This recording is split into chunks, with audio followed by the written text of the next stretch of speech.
So tell us about Epic AI's discovery or Epic's AI discovery assistant.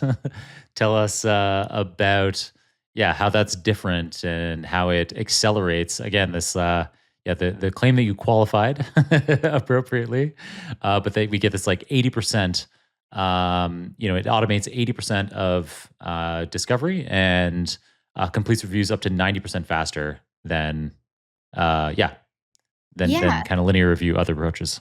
So traditional TAR technology, basically it's a classifier with active learning, and depending on the prevalence of documents that you actually care about in your overall population, you'll use one of two different active learning workflows. And before I keep going, can I assume that your audience will be familiar with active learning? I would love to hear a bit more about it. Excellent.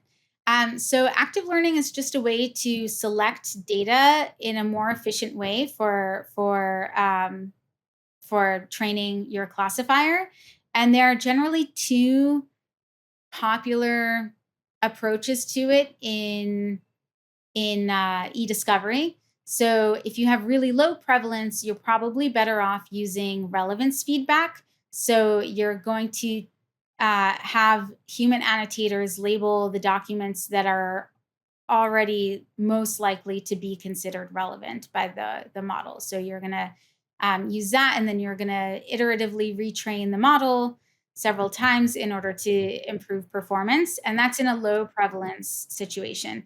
If you have more balanced classes, that is a more equal proportion of relevant and irrelevant documents, then you're going to want to use uncertainty sampling, where you're looking at the entropy of each data point and having human annotators label the documents that the model is most unsure about in order to improve performance. So those are the two flavors of active learning that we tend to use in the space. Very cool. That's exactly the kind of clear technical explanation that I heard on that train ride. Fantastic. Thanks, Lilith. So we kind of took a little bit of an excursion to talk about active learning. But yeah, you were filling us in on Epic's AI discovery assistant.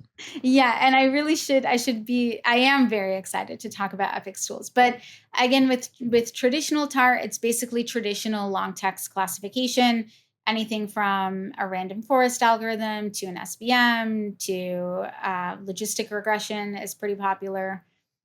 You can use any of these algorithms or some ensemble learning and arrive at your classifications along with that active learning component of things.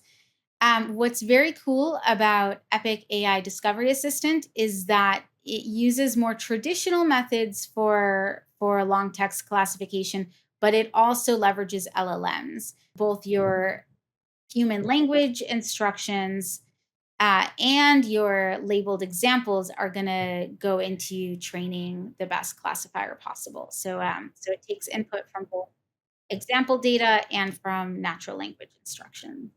So you need a classifier for basically every case, a Yeah, separate classifier. sometimes many classifiers in one case. It depends on how many different things they care about classifying. So generally, you'll always have a responsiveness, assuming that it's in preparation for a production to opposing. You'll always have what's called a responsiveness model, basically a relevance model. Is it relevant to any of the issues in the case?